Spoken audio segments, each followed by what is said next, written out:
Her name was Sulekha, but since her childhood everyone had been calling her Bholi, the simpleton. She was the fourth daughter of Numbadar Ramlal. When she was 10 months old, she had fallen off the cot on her head, and perhaps it had damaged some part of her brain. That was why she remained a backward child and came to be known as Bholi, the simpleton. At birth, the child was very fair and pretty, but when she was 2 years old, she had an attack of smallpox. Only the eyes were saved, but the entire body was permanently disfigured by deep black pockmarks. Little Sulekha could not speak till she was 5, and when at last she learned to speak, she stammered. The other children often made fun of her and mimicked her. As a result, she talked very little.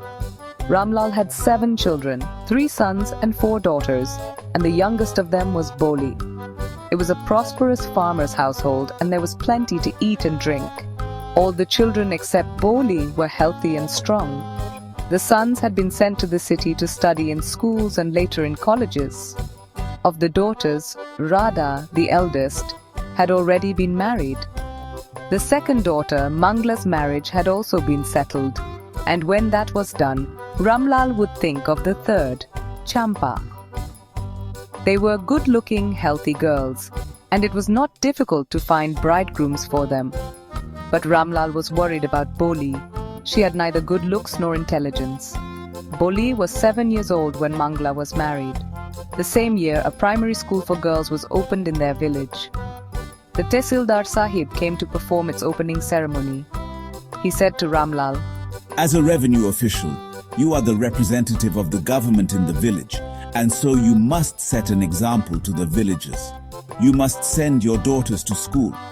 That night, when Ramlal consulted his wife, she cried, "Are you crazy? If girls go to school, who will marry them?" But Ramlal had not the courage to disobey the Tehsildar. At last his wife said, "I will tell you what to do. Send Bholi to school. As it is, there is little chance of her getting married with her ugly face and lack of sense. Let the teachers at school worry about her."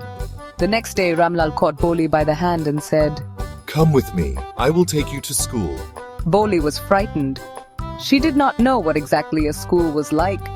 She remembered how a few days ago their old cow, Lakshmi, had been turned out of the house and sold. No, no, no, no!" she shouted in terror and pulled her hand away from her father's grip. "What's the matter with you, you fool?" shouted Ramlal. "I am only taking you to school." Then he told his wife, "Let her wear some decent clothes today, or else what will the teachers and the other schoolgirls think of us when they see her?"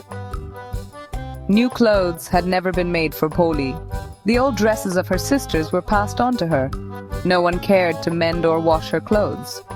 But today she was lucky to receive a clean dress which had shrunk after many washings and no longer fitted Champa. She was even bathed, and oil was rubbed into her dry and matted hair. Only then did she begin to believe that she was being taken to a place better than her home. When they reached the school, the children were already in their classrooms. Ramlal handed over his daughter to the headmistress. Left alone, the poor girl looked about her with fear-laden eyes. There were several rooms, and in each room, girls like her squatted on mats, reading from books or writing on slates. The headmistress asked Bholi to sit down in a corner in one of the classrooms. Bholi was glad to find so many girls almost of her own age present there. She hoped that one of these girls might become her friend. The lady teacher who was in the class was saying something to the girls, but Bholi could understand nothing. She looked at the pictures on the wall. The colors fascinated her. The horse was brown, just like the horse on which the Tehsildar had come to visit their village. The goat was black, like the goat of their neighbor. The parrot was green, like the parrots she had seen in the mango orchard. And the cow was just like their Lakshmi. And suddenly, Bholi noticed that the teacher was standing by her side, smiling at her. "What's your name, little one?" She could stammer no further than that. Then she began to cry, and tears flowed from her eyes in a helpless flood. She kept her head down as she sat in her corner, not daring to look up at the girls who, she knew, were still laughing at her. When the school bell rang, all the girls scurried out of the classroom, but Bholi dared not leave her corner. Her head still lowered, she kept on sobbing. Bholi! The teacher's voice was so soft and soothing. In all her life, she had never been called like that. It touched her heart. Get up, said the teacher. It was not a command, but just a friendly suggestion. Bholi got up. Now tell me your name. Sweat broke out over her whole body. Would her stammering tongue again disgrace her? For the sake of this kind woman, however, she decided to make an effort. She had such a soothing voice. She would not laugh at her. Boo, boo, she began to stammer. Well done, the teacher encouraged her. Come on now. The full name? Bholi. At last she was able to say it and felt relieved as if it was a great achievement. Well done.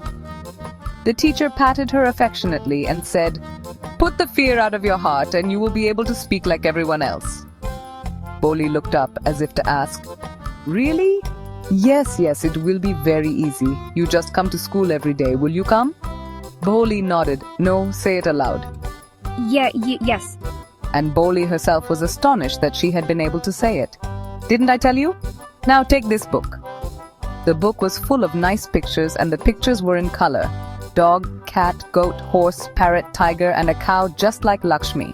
And with every picture was a word in big black letters. In 1 month you will be able to read this book. Then I will give you a bigger book, then a still bigger one. In time you will be more learned than anyone else in the village. Then no one will ever be able to laugh at you. People will listen to you with respect and you will be able to speak without the slightest stammer. Understand? Now go home and come back early tomorrow morning.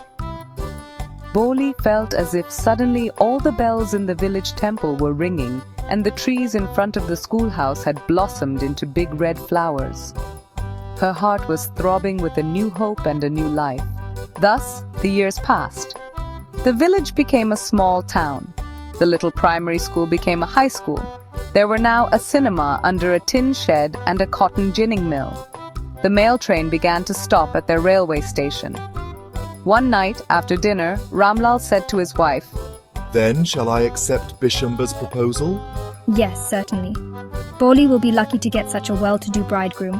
A big shop, a house of his own, and I hear several thousand in the bank. Moreover, he is not asking for any dowry. That's right, but he is not so young, you know, almost the same age as I am. And he also limps. Moreover, the children from his first wife are quite grown up. So what does it matter? 45 or 50?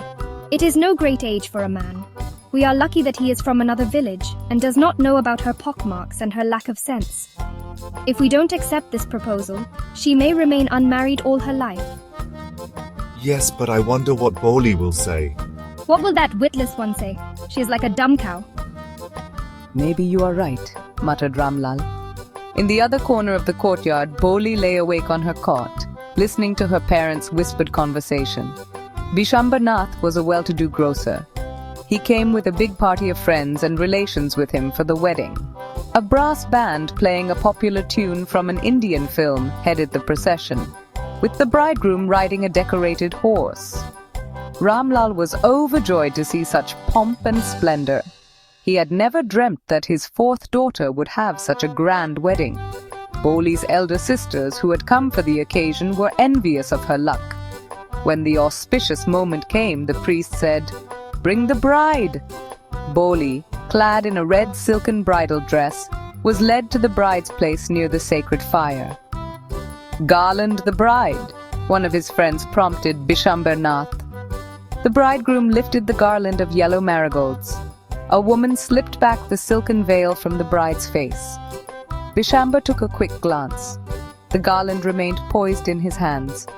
The bride slowly pulled down the veil over her face. Bishambar said to his friend next to him, Have you seen her? She has pockmarks on her face. So what? You are not young either. Maybe, but if I am to marry her, her father must give me 5,000 rupees. Ramlal went and placed his turban, his honor, at Bishambar's feet. Do not humiliate me so. Take 2,000 rupees. No, 5,000 or we go back. Keep your daughter. Be a little considerate, please. If you go back, I can never show my face in the village. Then out with 5,000. Tears streaming down his face, Ramlal went in. opened the safe and counted out the notes. He placed the bundle at the bridegroom's feet. On Bishamber's greedy face appeared a triumphant smile. He had gambled and won. "Give me the garland," he announced. Once again, the veil was slipped back from the bride's face, but this time her eyes were not downcast. She was looking up, looking straight at her prospective husband. And in her eyes there was neither anger nor hate, only cold contempt.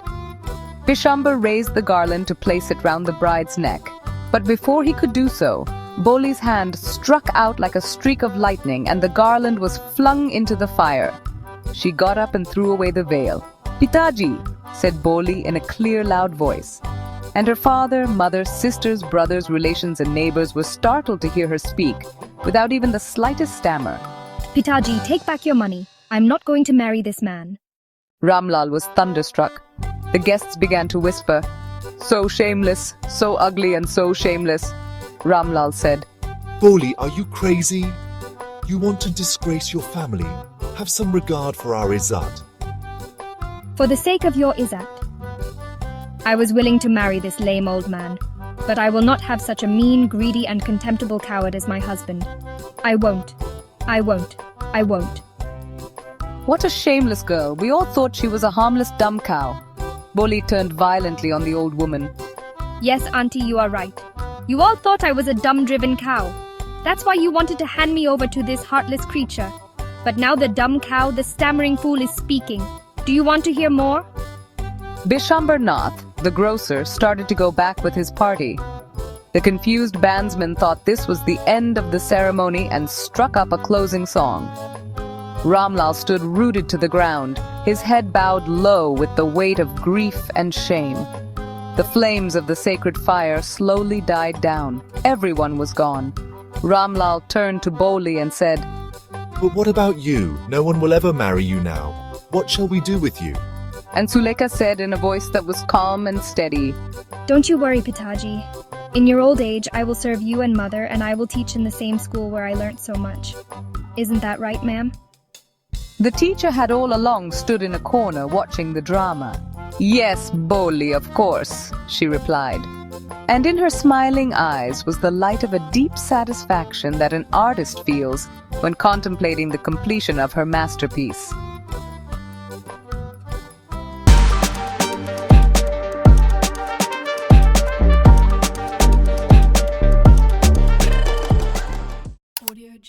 Audio Jungle.